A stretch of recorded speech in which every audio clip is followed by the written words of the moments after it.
नमस्कार दोस्तों, आप सभी का हमारे YouTube चैनल मन का वॉइस में स्वागत है। मैं रोज एक शिक्षाप्रद कहानी लेकर आता हूं और कहानी के बाद वास्तु टिप्स की महत्वपूर्ण जानकारी देता हूं जिसे अपनाकर आप अपनी जिंदगी बदल सकते हैं। कहानी के अंत में वास्तु शास्त्र की जानकारी अवश्य देखें। चलिए पहले कहानी शुरू करते हैं। कहानी का शीर्षक है महामूर्ख राजा वफादार मंत्री। हजारों साल पहले की बात है। एक नदी के किनारे पर एक चंदनपुर नामक नगरी हुआ करती थी। इस नगरी में शासन करने वाला राजा महामूर्ख था। वहीं राजा का मंत्री बहुत वफादार था। एक दिन संध्या के समय राजा और मंत्री दोनों नदी किनारे टहलते हुए स्वर्णिम शाम का आनंद ले रहे थे। तभी मूर्ख राजा के मन में खुराफात सूझी। वो मंत्री से एक सवाल पूछा, मंत्री तुम एक बात बताओ कि यह नदी किस दिशा में और कहां तक बहकर जाती है। मंत्री ने राजा को तुरंत जवाब देते हुए कहा कि महाराज, यह नदी हमारे ही राज्य से निकलकर पूर्व की दिशा में बहती हुई यह पूरब में बसे कई देश तक जाती है। राजा ने मंत्री से कहा कि तुमने अभी तक हमें बताया क्यों नहीं था कि पूर्व दिशा में बसे सभी राजा, जो कि हमारे विरोधी भी है, वे सभी हमारे पानी का उपयोग करते हैं। राजा ने आगे कहा कि नहीं चाहता कि हमारे देश का पानी पूरब के विरोधी राज्य इस्तेमाल करें। राजा ने मंत्री को नदी का पानी रोकने के लिए एक बहुत ऊंचा बांध बनवाने को कहा और नदी के बाहर दूर तक दीवार खड़ी करने का आदेश दिया। तब मंत्री राजा को समझाने का कोशिश किया, ऐसा करने पर हमारा ही नुकसान होगा। पानी बरसात के मौसम में चारों तरफ फैल जाएगा, जिससे फसल को बहुत नुकसान पहुंचेगा। राजा ने गुस्से में कहा कि हम कोई फजूल की बात सुनना पसंद नहीं करते। अरे पानी हमारा है और पूरब देश वाले मुफ्त में इसका इस्तेमाल कर रहे हैं और तुम बोल रहे हो कि हमारा नुकसान होगा। इसमें हमारा कुछ नुकसान नहीं होगा। तुम जल्दी से जल्दी नदी में बांध और खेतों में दीवार बनवाने का काम शुरू कराओ। मंत्री जानता था कि भैंस और बंदर समझाने से नहीं समझते, आठ माथा खपाने से कोई फायदा नहीं होने वाला। मंत्री ने राजा की आज्ञा का पालन करते हुए कारीगरों को नदी में एक फाटक नुमा बांध बनाने को कहा ताकि जरूरत पड़ने पर उसे तत्काल खोला जा सके। वह नदी के पास दीवार बनवाने का काम शुरू करवा दिया। नदी में बांध बनाने का काम तेजी से चलने लगा और कुछ दिनों में बांध बनकर तैयार हो गया। यह देखकर राजा मंत्री पर बहुत खुश हुआ, मगर इस बात से मंत्री खुश नहीं था।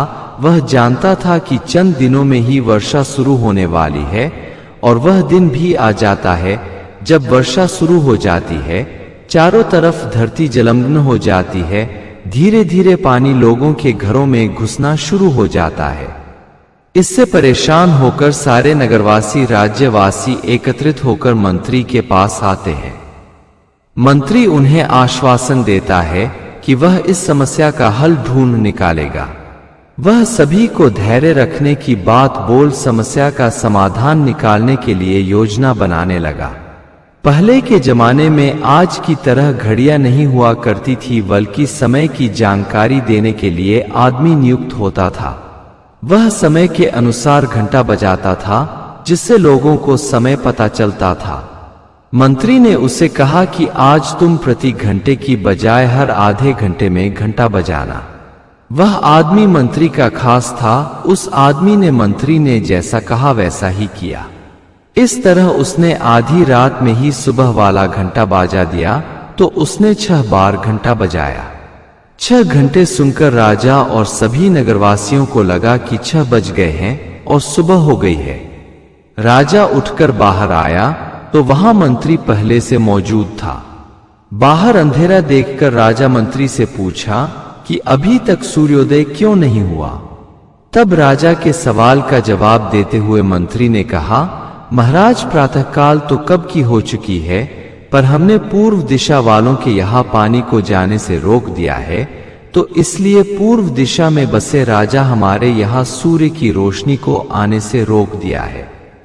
इसलिए सूर्य उदय तो हुआ है, पर हमारे देश तक रोशनी नहीं पहुंची है। चारों तरफ अंधेरा ही अंधेरा है। ऐसा लग रहा है कि अब हमारे देश में सूरज की किरण अब कभी नहीं पहुंच पाएगी। यह सुनकर राजा काफी चिंता में पड़ गया। वह मंत्री से इसका समाधान पूछा कि क्या इसका कोई उपाय नहीं है जो हम तत्काल दूर कर सकें। तब मंत्री उत्तर दिया कि महाराज, अगर आप नदी का पानी छोड़ देते हैं तो हो सकता है कि वो भी सूरज को छोड़ देंगे। इससे राज्य में फिर से रोशनी आ जाएगी। राजा बिना देर किए मंत्री को तुरंत नदी की दीवार तुड़वाने का आदेश देता है। मंत्री कारीगरों को नदी पर ले जाकर उन्हें बांध तोड़ने का आदेश दिया। मंत्री पहले ही नदी में फाटक नुमा बांध बनवाया था। कुछ घंटों में कारीगरों ने नदी में बने बांध के फाटक को खोल दिया और तब तक सूरज के निकलने का समय भी हो गया था। पूर्व से धीरे धीरे सूर्योदय हो गया। सूर्य की लालिमा देखकर राजा बहुत खुश हुआ और मंत्री को इनाम देने की घोषणा की। राजा ने मंत्री की तारीफ करते हुए कहा कि तुम्हारे कारण हमारे राज्य में फिर से सूर्य उदय हो पाया है और तुमने हमारे राज्य को अंधकार से बचाया है। इसके बाद मंत्री ने कहा, महाराज, अपनी प्रजा का ख्याल रखना, अपनी राज्य की सुरक्षा करना हमारा फर्ज है। जैसा कि हम कहानी के अंत में वास्तु टिप्स की जानकारी देता हूं, तो चलिए शुरू करते हैं। किचन में रखी ये 5 चीजें महिलाएं गलती से भी खत्म ना होने दें, देखने पर जाएंगे बुरे दिन। हमारे घरों में पूजा स्थान के बाद सबसे महत्वपूर्ण स्थान किचन का होता है और किचन को संभालने का काम स्त्रियों का होता है। यही वह जगह है जहां से हम सभी का भाग्य तय होता है और घर में सुख समृद्धि वास होता है। लेकिन शास्त्रों में माना गया है कि रसोईघर में कुछ चीजें ऐसी होती है जिन्हें कभी खत्म नहीं होने देना चाहिए। माना जाता है कि इन वस्तुओं के खत्म होने से नकारात्मकता बढ़ती है, घर की बरकत चली जाती है और कंगाली पांव पसारना शुरू कर देती है। यह बात सदियों से हमारे सनातन धर्म में महिलाएं मानती चली आ रही है, मगर आज के आधुनिक युग में ज्यादा पढ़ी लिखी कुछ औरतें नियम और कायदे को यहाँ तक कि संस्कार को भी बकवास मानने लगी है। परंतु उसके बाद भी धर्मपरायण स्त्रियों की संख्या सर्वाधिक है। तो जिन्हें हिंदू धर्म में, हिंदू देवी देवताओं में आस्था है, अपने संस्कार, अपनी संस्कृति पर अटूट विश्वास है, तो आइए आपको बताते हैं कौन सी है वे 5 वस्तुएं जिन्हें भूल से भी खत्म न होने देने चाहिए, जिनके खत्म हो जाने पर घर में दरिद्रता का वास होने लगता है।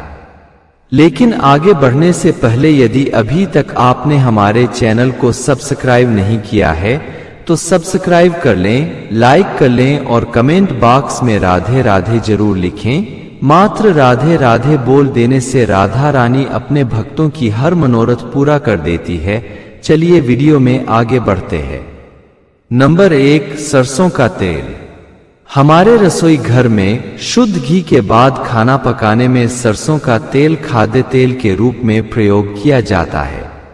खासकर सब्जी बनाने में तो अनिवार्य रूप में इस्तेमाल किया जाता है।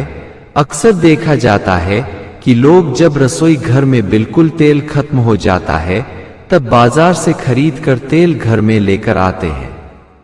तो ये बात घर की स्त्रियों को ध्यान रखने चाहिए कि खत्म होने से पहले ही मांगा लें, ऐसा गलती से भी न करें। घर में सरसों का तेल खत्म होने से पहले और खरीद लाएं। सरसों का तेल शनि ग्रह से संबंधित माना जाता है। सरसों का तेल खत्म होना मतलब आपको शनि के कोपभाजन का शिकार बना सकता है। संभव हो तो हर शनिवार को सरसों का तेल दान जरूर करें। भगवान शनिदेव को प्रसन्न रखने के लिए हर शनिवार को सूर्यास्त के बाद पीपल के पेड़ के नीचे जड़ में सरसों तेल का दीपक जलाए और पेड़ का परिक्रमा लगाए। शनि देव प्रसन्न रहते हैं। नंबर 2, नमक। बिना नमक की रसोई कैसी? रसोई में नमक न हो तो खाना ही नहीं बन सकता। कुछ स्त्रियां डिब्बे में भरे नमक को पहले खत्म कर लेती हैं और फिर बाद में नमक मांगा कर उसमें नया नमक भरती है। ज्योतिष शास्त्र के अनुसार में नमक को राहु का कारक माना गया है। रसोई में नमक के खत्म होने से राहु की कुदृष्टि आप पर पड़ती है और फिर आपके काम बिगड़ने लग जाते हैं और आपकी छोटी गलती के चलते पूरे परिवार को आर्थिक तंगी का सामना करना पड़ता है। औरतें एक बात का ध्यान रखें कि रसोई में नमक का डिब्बा कभी खाली न होने दें। वहीं इस बात पर भी गौर करें कि कभी किसी दूसरे के घर से नमक मांग कर ना लें। नमक का कुप्रभाव ऐसा है कि चोर भी उसे नहीं चुराते। आपने देखा होगा नमक की दुकान पर बोरे दुकान से बाहर खुले पड़े रहते हैं, कोई नहीं छूता, सब पैसा देकर ही ले जाते हैं। अगर मुफ्त का नमक किसी से लेते हैं तो आपके अपने घर के भंडार सदैव खाली रहेंगे। नंबर 3, आटा। अक्सर देखा जाता है कि जब तक घर का आटा पूरा खत्म नहीं हो जाता नया खरीद कर नहीं आता। कुछ घरों में ऐसा देखने को मिलता है कि रसोई में आटे का डिब्बा जब पूरी तरह से खाली हो जाता है तब लोग उसमें नया आटा भरते हैं। अगर आप भी ऐसा करती हैं तो इसे तत्काल रोक दें। आटे के डिब्बे में आटा पूरी तरह से खत्म हो इससे पहले ही उसमें नया आटा भर दें। आटे के बर्तन को कभी भी झाड़ना नहीं चाहिए, इससे आपको धन की हानि होती है और समाज में आपके मान सम्मान में भी कमी आती है। नंबर 4, हल्दी। जहां हल्दी धार्मिक दृष्टि से मंगलकारी है, वहीं रसोई के मसालों में शामिल हल्दी ऐसी चीज है जिसका प्रयोग लगभग सभी चीजों में होता है। वहीं ज्योतिष के नजरिए से देखा जाए तो हल्दी का संबंध बृहस्पति ग्रह से माना गया है। अगर आपकी रसोई में हल्दी खत्म होती है तो यह गुरु दोष के समान है। गुरु का दोष होने पर आपके पास धन की कमी होने लगती है और करियर में आप पिछड़ने लग जाते हैं। इसलिए रसोईघर में जब भी लगे ही हल्दी खत्म होने वाली है तो उससे पहले ही नई हल्दी लाकर हल्दी के डिब्बे को पूरी तरह भर दें। घर में हल्दी की कमी होना धन और वैभव में कमी माना जाता है, साथ ही शुभ कार्यों में बाधा होने लगती है। ध्यान रहे कि न कभी किसी से हल्दी उधार मांगें और न ही किसी को दें। हल्दी उधार लेना और उधार देना अमंगलकारी है। अगर लेना बहुत जरूरी है तो कुछ पैसे देकर किसी से भी ले सकते हैं। नंबर 5, चावल। चावल एक नाम अक्षत भी जो बिना टूटे चावल को कहा जाता है। उसका प्रयोग पूजा पाठ में किया जाता है। कुछ स्त्रियों का मानना है कि चावल रसोई में उतना ही रखना चाहिए जितना कि प्रयोग हो, वरना उसमें कीड़े लग जाते हैं। इस वजह से औरतें पहले रसोई में रखे चावल को खत्म कर लेती हैं और फिर उसमें नए चावल भरती हैं। मगर ये काम भूल से भी न करें। चावल का संबंध भी शुक्र ग्रह से माना गया है और शुक्र को ऐश्वर्य, धन वृद्धि और भौतिक सुखों का कारक माना जाता है। चावल का घर में खत्म होना शुक्र ग्रह के दोष को दर्शाता है। शुक्र का दोष लगने पर पति और पत्नी के बीच संबंध भी कड़वे होने लगते हैं। शादी टूटने की नौबत आ जाती है। इसलिए घर में चावल को कभी भी खत्म होने से पहले नया मंगवा लें। घर में सुख शांति बनी रहेगी, सब तरफ मंगल ही मंगल होगा। अगर आपको हमारी वीडियो अच्छी लगी हो तो हमारे चैनल को सब्सक्राइब करें, लाइक करें और कमेंट बॉक्स में राधे राधे जरूर लिखें। मात्र राधे राधे बोल देने से राधा रानी अपने भक्तों की हर मनोरथ पूरा कर देती है। आपसे पुनः मिलते हैं एक नई वीडियो के साथ। तब तक के लिए आपको और आपके पूरे परिवार को राधे राधे। राधा रानी आप सबकी मनोकामना पूर्ण करें।